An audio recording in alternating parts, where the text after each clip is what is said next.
داسې دی هغه وایي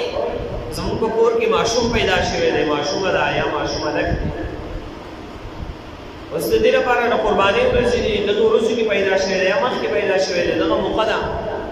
د قربانۍ په دې څاروي کې زه د ماشوم هلک لپاره دوه برخې یا د ماشوم جنۍ لپاره هغه یوه برخه دپاره د عقیقې هغه نصف نو دا عقیقه زما کېږي که نه کېږي نو دا عقیقه دی به سوچ کړي چې د دې د وجې نه به په نورو شرکاو باندې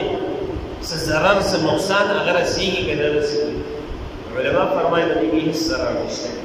د دغه عقیقه د قربانۍ په دغه څاروي کې هغه برخه نیولی شي که یوه برخه یې ونیولې یوه عقیقه شوه که دوه برخې ونیولې دوه عقیقې شوې که درې ونیولې درې عقیقې شوې هر څومره چې دی عقیقې کول غواړي نو د قربانۍ په څاروي کې دی برخه نیسي عقیقه هغه نه کېږي نو جایز دی بلکل او د ماشوم د طرف نه عقیقه کېږي او په نورو شریکانو باندې د دې د وجې نه هېڅ نقصان او هېڅ ضرر چې دی هغه په دغه شریکانو کې یو کس داسې دی چې مثال ښځه خاوند دي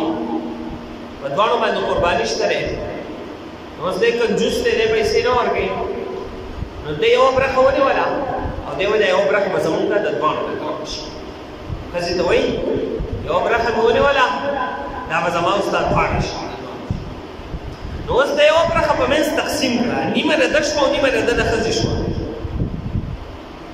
نو نیمه برخه کول دا نه کېږي